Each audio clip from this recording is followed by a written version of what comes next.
खुलुमबाय बेयो बड'लेण्ड इंखं टेलिभिजन दिनै 8 फेब्रुवारि 2023 बुधबारखालि सानसेनि बरादखौ नोंथांमोननि खाथियाव लाबोदों आं सदानन्द दैमारिया।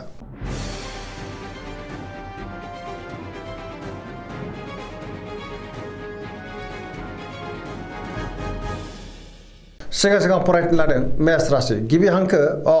ल दिनैनि साना जोबोर मोजां सोरबा लोगोनिफ्राय मोजां खौरां मोननो हागौ जेनिबो आंखाल जानाय नङा जेरावबो जाफुंसारगोन सोरजोंबा बाख्नाय जानानै गोसोआ दिनै जोबोर गोजोनगोन बहाबा हान्थिनो एबा दावबायनो खाबु मोननो हागौ आरो मोजाङैनो हान्थिनोबो हागोन मावनो लानाय खामानिखौबो थि समावनो मावफुंनो हागोन गोसोआ दिनै जोबोर खुसि जागोन देहाया मोजाङैनो थागोन अब्लाबो नाथाय जानाय लोंनायाव सांग्रां जानांगोन रांखावरियाव मोजां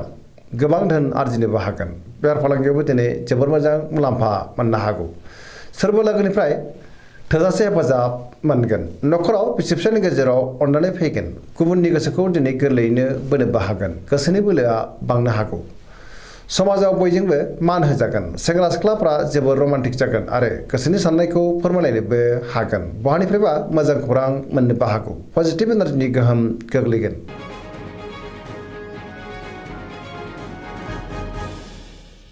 वृष राशि गिबि हांखो इ उ ब दिनैनि साना जोबोर मोजां गोसोखौ दिनै जोबोर गोजोननाय मोनगोन गोसोनि साननायफ्रा जाफुंनो हागौ गोसोआव जोबोर पजिटिभ साननाय फैगोन गोसोनि बोलोआ बांगोन मावनो लानाय खामानिखौ थि समावनो आरो गोरलैयैनो मावफुंनोबो हागोन समाजाव मान मोनगोन रांखावरियाव मोजां बेफार फालांगियावबो मोजां आयाबो दिनै बांनो हागौ नखराव बिसि फिसायनि गेजेराव अननानै फैगोन सोरबा लोगोजों बाख्नाय जानो हागौ देहाया दिनै मोजाङैनो थागोन गुबुननिफ्राय थोजासे हेफाजाब मोनगोन लोगोफोरनिफ्राय अनसायनाय मोननो हागौ गोसोनि साननायफ्रा दिनै मोगथाङाव जाफुंगोन पजिटिभ एनार्जिनि गोहोम गोग्लैगोन लाइमोनफ्रा जोबोर रमान्टिक जागोन आरो गावबा गावनि गोसोनि साननायखौ फोरमायलायनोबो हागोन।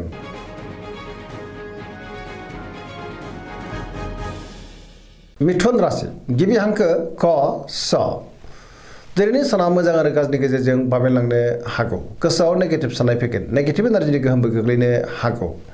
जायखि खामानि मावामानो मोनफ्रोमबो खामानियावनो सांग्रां जानांगोन माबा नङा माबा मोनसे गोरोन्थि जालांनो हागौ गियाननि आंखाल जानोबो हागौ गोसोआ दिनै जोबोर उसुखुथु जागोन देहाया मोजाङै थागोन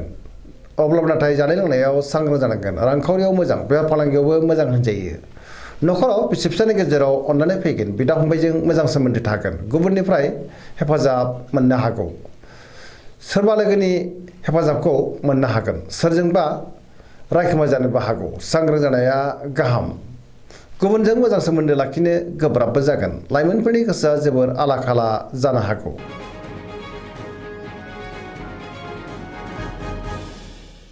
कर्कट राशि गिबि हांखो ड ह दिनैनि साना मोजां आरो गाज्रिनि गेजेरजों बाबेनलांगोन अब्लाबो नाथाय गोसोआव गोजोननायबो फैनो हागौ सोरबा लोगोजों बाख्नाय जानोबो हागौ गोसोनि साननायफ्रा जाफुंगोन गोसोआव पजिटिभ साननायबो फैगोन मावनो लानाय खामानिखौ मावफुंनो हागोन रांखावरियाव बारा मोजां नङा नाङा फाङा खरसाया बांनो हागौ बेफार फालांगियाव बारा मोजां नङा होनजायो नखराव अननानै फैगोन सिगांनि बयबा आद्रा खामानिखौ दिनै मावफुंनो हागोन देहाया मोजाङैनो थागोन गुबुननिफ्राय हेफाजाब लानांनो हागौ सोरबा लोगोनिफ्राय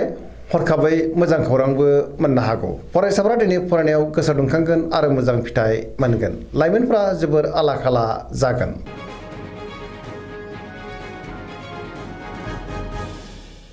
सिंह राशि गिबि हांखो म ट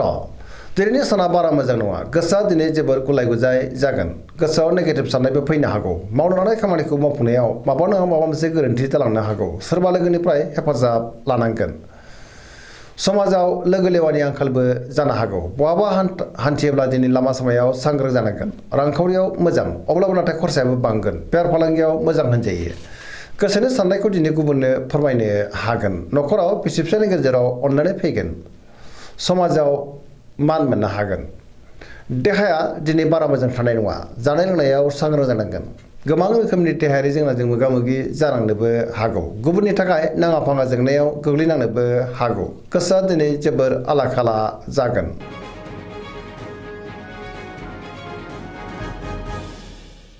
कन्या राशि गिबि हांखो प ट दिनैनि साना जोबोर मोजां गोसोखौ दिनै जोबोर गोजोननाय मोनगोन गोथों आरो गोग्गो साननो रोंगोन गियाननि आंखाल जानाय नङा रांखावरियाव मोजां अब्लाबो नाथाय खरसायाबो बांगोन बेफार फालांगियाव मोजां होनजायो देहाया दिनै मोजाङै थागोन गोबां मुंदांखा सुबुंजों लोगो मोनज्लायनो हागौ न'खराव बिसि फिसायनि गेजेराव अनलायनाय फैगोन गोबां खामानियाव दिनै मुखुबबो थागोन सोरजोंबा बाख्नाय जानानै गोसोआ दिनै जोबोर खुसिबो जागोन पजिटिभ एनार्जिनि गोहोम गोग्लैनो हागौ लाइमोनफोरनि गोसोआ दिनै जोबोर रमान्टिक जागोन आरो गावबा गावनि गोसोनि साननायखौ फोरमायलायनोबो हागोन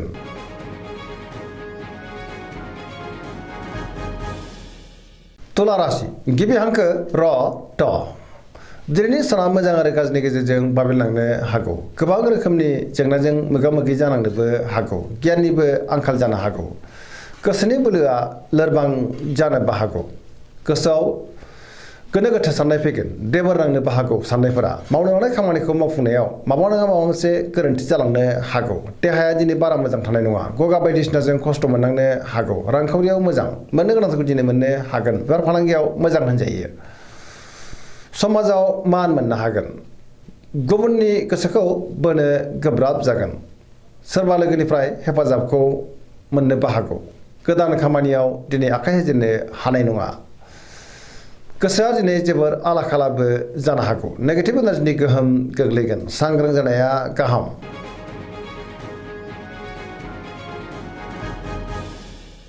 वृश्चिक राशि गिबि हांखो न स दिनैनि साना जोबोर मोजां पजिटिभ एनार्जिनि गोहोम गोग्लैगोन समाजाव दिनै लोगो लेवा बांगोन सोरबा गोजाम लोगोजों बहाबा लोगो मोनज्लायनानै गोसोखौ दिनै जोबोर गोजोननाय मोनगोन गोसोआव गोग्गो आरो गोथों साननाय फैगोन मावनो लानाय खामानिखौ थि समावनो आरो गोरलैयैनो मावफुंनोबो हागोन गुबुननिफ्राय थोजासे हेफाजाबबो मोननो हागौ गोसोनि साननाया मोगथाङाव जाफुंगोन गोसोनि बोलोआबो बांगोन समाजाव बयजोंबो मान होजागोन न'खराव बिसि फिसायनि गेजेराव अनलायनाय फैगोन बिदा फंबायजों दिनै मोजां सोमोन्दो थागोन रांखावरियाव मोजां अब्लाबो नाथाय खरसायाबो बांगोन बेफार फालांगियाव मोजां होनजायो देहाया दिनै मोजाङैनो थागोन गुबुननिफ्राय थोजासे हेफाजाबबो मोननो हागौ फरायसाफोरा दिनै फरायनायाव गोसो दुंखांगोन आरो मोजां फिथाइ मोनगोन लाइमोनफोरनि गोसोआ दिनै जोबोर रमान्टिक जागोन आरो गावबा गावनि गोसोनि साननायखौ फोरमायलायनोबो हागोन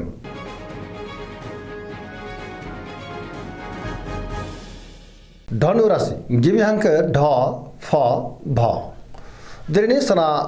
मोजां आरो गाज्रिनि गेजेरजों बाबेनलांगोन गोसोआव दिनै गोनो गोथो साननाय फैनोबो हागौ मावनो लानाय खामानिखौ मावफुंनायाव माबा नङा माबा मोनसे गोब्राब जानोबो हागौ आरो गोरोन्थि जालांनो हागौ सोरबा लोगोनिफ्राय हरखाबै गाज्रि खौरांबो मोननो हागौ गोसोनि साननायफ्रा दिनै देबोर नांगोन रांखावरियाव बारा मोजां नङा नाङा फाङा खरसाया बांनो हागौ बेफार फालांगियावबो बारा मोजां नङा समाजाव मान मोनगोन बहाबा हान्थियोब्ला दिनै जोबोर मोजां आरो मोजाङैनो हान्थिनोबो हागोन देहाया मोजाङै थागोन अब्लाबो नाथाय जानाय लोंनायाव सांग्रां जानांगोन न'खराव बिसि फिसायनि गेजेराव अननानै फैगोन बिदा फंबायनिफ्राय थोजासे हेफाजाब मोननो हागौ अब्लाबो नाथाय नेगेटिभ एनार्जिनि गोहोमबो गोग्लैनो हागौ सोरबा लोगोनिफ्राय हरखाबै गाज्रि खौरांबो मोननो हागौ लाइमोनफ्रा जोबोर आला खाला जागोन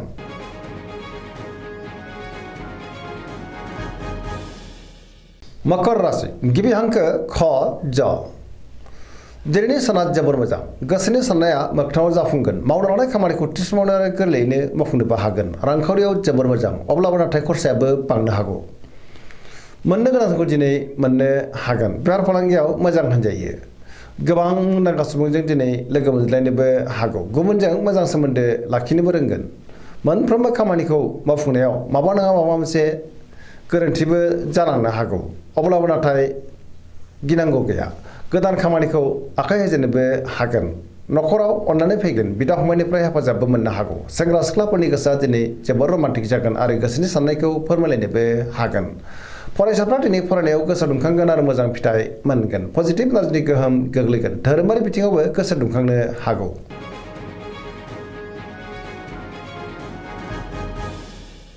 कुम्भ राशि गिबि हांखो ग स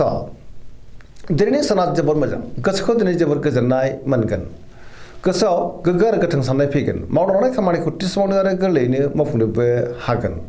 सोरबा लोगोनिफ्राय मोजां खौरां फैनोबो हागौ समाजाव दिनै मान मोनगोन गोबां मुंदांखा सुबुंजों लोगो मोनज्लायनोबो हागौ रांखावरियाव जोबोर मोजां बहानिफ्रायबा गोबां धोन मोननोबो हागोन बेफार फालांगियावबो जोबोर मोजां होनजायो देहाया मोजाङै थागोन अब्लाबो नाथाय जानाय लोंनायाव सांग्रां जानांगोन गुबुननिफ्राय थोजासे हेफाजाब मोनगोन बिमा बिफानि अननाय बोरखौबो मोननो हागौ बहाबा दावबायनो एबा हान्थिनो खाबु मोनगोन आरो मोजाङैनो हान्थिनोबो हागोन। पजिटिभ एनार्जिनि गोहोम गोग्लैगोन। धोरोमारि बिथिङावबो गोसो दुंखांनो हागौ।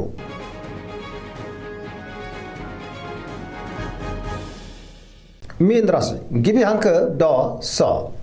दिनैनि साना जोबोर मोजां। गुबुननि थाखाय गोबां मोजां खामानि मावनानै होनोबो हागोन। गोसोआव पजिटिभ साननाय फैगोन। गोथों आरो गोग्गो साननो रोंगोन। गियाननि आंखाल जानाय नङा। गावनि गोसोनि साननायखौ दिनै गुबुननो फोरमायनोबो हागोन। देहाया मोजाङै थागोन। रांखावरियाव मोजां। बेफार फालांगियावबो मोजां। न'खराव अनलायनाय फैगोन। सोरजोंबा बाख्नायजानो हागौ। गुबुननिफ्राय थोजासे अननाय आरो हेफाजाबखौ मोननो हागोन। लाइमोनफोरनि गोसोआ दिनै जोबोर रमान्टिक जागोन आरो गावबा गावनि गोसोनि साननायखौ फोरमायलायनोबो हागोन। फरायसाफ्रा दिनै फरायनायाव गोसो दुंखांगोन आरो मोजां फिथाइ मोननोबो हागोन। धोरोमारि बिथिङावबो गोसो दुंखांनो हागौ। दिनैनि राशि फरायथिना एसेनोसै। जोबनायाव बेखौनो खावलायो जाहाथे नोंथांमोना सानफ्रामबो जोंनि बे बड'लेण्ड इंखं टेलिभिजनखौ नायबाय थायो आरो साबस्क्राइब खालामो, लोगोसे लाइक खालामो आरो शेयार खालामो। एसेनोसै, गोजोन्थों।